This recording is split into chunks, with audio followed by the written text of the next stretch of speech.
Se você está pensando em investir em uma franquia, você chegou no local certo para obter informações que possam preservar o seu investimento. Nossa advocacia é especializada e nós trabalhamos exclusivamente em prol do franqueado ou daquele candidato a franqueado, a pessoa naturalmente que pretende adquirir e investir em uma franquia para ter uma rentabilidade, um negócio para que possa operar.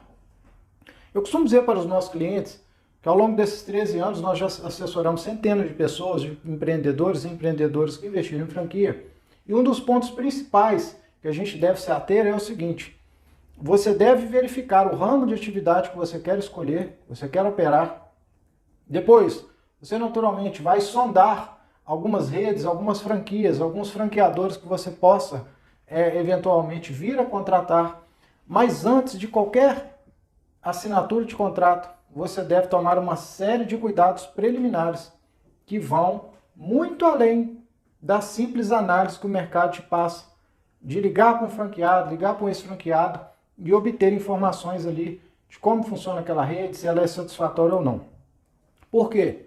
Porque muitas vezes você vai extrair informações subjetivas. Pode ser bom para um, pode não ser para o outro. E você, diante dessas circunstâncias, já com a tendência de adquirir uma franquia, você pode estar deixando-se levar pelas emoções, pela pressão do franqueador em assinar rapidamente aquele contrato e adquirir uma franquia que possa vir te trazer uma série de prejuízos posteriormente. Então, o nosso escritório desenvolveu ao longo desse tempo uma metodologia de trabalho em prol do cliente. Nós fazemos as pesquisas para o cliente, extraímos dados subjetivos, que são essas percepções que os franqueados e ex-franqueados nos passam, mas também compilamos inúmeras informações obtidas nessa pesquisa e traduzimos isso em números. Por exemplo, se um franqueador te passa que o investimento estimado é cerca de 200 mil, nós vamos extrair informações ao longo da nossa pesquisa para saber se esse número reflete a realidade. E não refletindo, qual seria a estimativa mais precisa possível? Se é para mais, se é para menos, ou está em linha com o que o franqueador te passou. E isso é importante, porque você pode não ter capital suficiente ou para terminar o seu empreendimento, ou pode faltar capital de giro lá na frente, o que a gente verifica que ocorre em grande parte das vezes. Então, essa pesquisa que nós fazemos preliminar a qualquer assinatura de documento, ela é de extrema importância para você tomar uma decisão. Eu vou investir nessa franquia e agora eu vou avançar para a fase contratual. Uma vez que você, de posse desses dados, opta por avançar na fase contratual, nós analisamos todas as cláusulas contratuais de forma a verificar eventuais irregularidades, cláusulas que possam ser modificadas, de forma também a não desnaturar o contrato, o modelo de negócio do franqueador, porque aí certamente nós não vamos conseguir êxito em negociar determinadas cláusulas. Mas você deve ter em mente que é possível negociar determinadas cláusulas modificando, de forma a trazer segurança jurídica não só para você, empreendedor, mas também para o franqueador, evitando assim que vocês tenham futuramente um atrito. E vou além. É corriqueiro no Brasil as pessoas abrirem uma empresa, fazerem o contrato social, contando com assessoria jurídica apenas de um contador. Isso é um erro de extrema importância e que pode colocar o seu negócio em risco. Se você vai ter sócios, é importante que você tenha um pré-contrato com ele, delimitando como vai ser essas tratativas, essa sociedade vai se desenvolver, quais são as obrigações das partes, quais são as funções que cada um vai exercer ao longo daquela empresa. Via de regra, você senta com alguém para contratar. Então, se você contrata sem colocar isso no papel, o que nós observamos na maioria das vezes? Lá na frente você vai acabar tendo problema.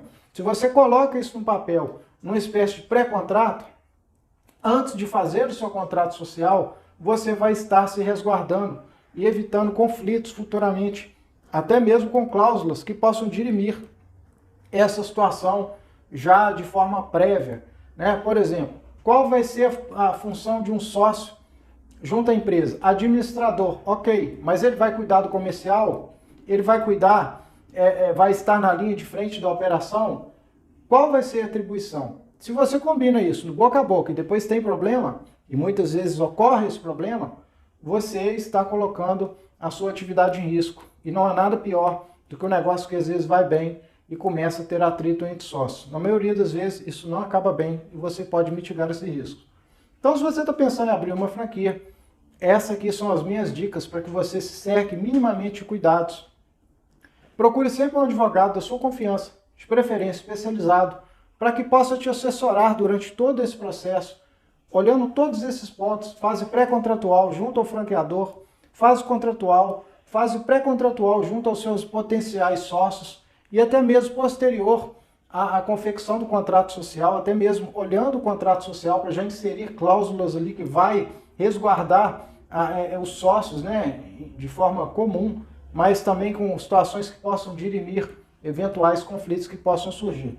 Não deixe constar o advogado de sua confiança. Contrato de franquia, via de regra, é um contrato bem complexo, que exige conhecimento especializado e você não precisa colocar o seu investimento, seu capital em risco, porque a consultoria jurídica, sem dúvida, é um dos melhores investimentos que você pode fazer, além do seu investimento principal, né, antes de empreender. Não adianta nada você empreender sem a segurança jurídica e colocar o seu dinheiro em algo que vai te trazer um enorme prejuízo lá na frente. Então você investe para preservar o seu capital e a perenidade do negócio que você pretende abrir.